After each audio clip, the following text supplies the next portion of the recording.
Le mariage pour tous, on est en quelque sorte à la mi-temps. Les députés ont fini, les sénateurs n'ont pas encore commencé et les opposants continuent. Ils se sont rendus ce matin au Conseil économique, social et environnemental où on retrouve Mélanie Bertrand pour BFM TV. Ils avaient les bras très chargés, Mélanie, des signatures pour obtenir un référendum.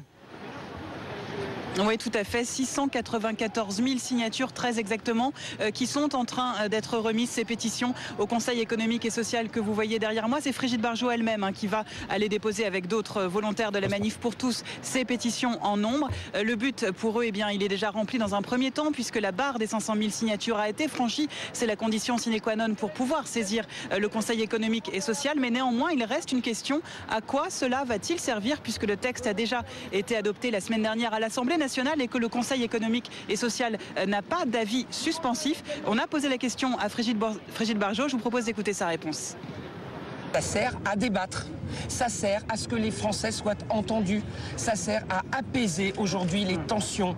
Le dialogue est un facteur de paix et de cohésion sociale extrêmement important et c'est aussi, nous, notre rôle de représentants de cette partie de la population qui aujourd'hui demande à être informée et à débattre et puis au final, évidemment, donnera son avis d'une façon ou d'une autre, mais déjà veut être éclairée.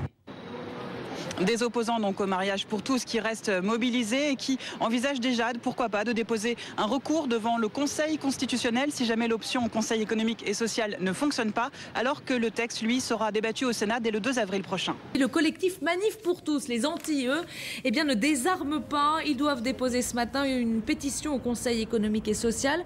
Ils affirment avoir réuni 700 000 signatures. Bonjour Sandra Buisson, 700 000 signatures.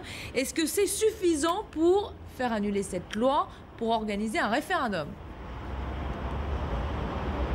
Eh bien en fait, ce n'est pas suffisant puisque le Conseil économique, social et environnemental n'a pas le pouvoir de faire annuler une loi ou même supprimer un texte. Clairement, ce n'est pas possible. D'ailleurs, ce n'est pas ce que demandent les opposants au mariage et à l'adoption pour les couples de même sexe. Ce qu'ils craignent aujourd'hui, c'est qu'au dernier moment, à l'Assemblée ou au Sénat, vienne s'inviter un amendement qui autorise la gestation pour autrui ou la procréation médicalement assistée. Et c'est pour cette raison qu'ils viennent aujourd'hui déposer des signatures au Conseil économique, social et environnemental pour qu'il se prononce sur ce point, qu'il évalue les conséquences d'un tel droit à l'enfant sur la société. Et ils espèrent qu'ensuite cet avis serait pris en compte au Sénat ou à l'Assemblée nationale. Mais attention, je vous le rappelle, même si le Conseil se prononçait sur ce point, son avis n'est que consultatif, il n'est pas obligé de le prendre en compte. Le Sénat qui doit donc commencer à étudier le texte de loi à partir du 2 avril prochain.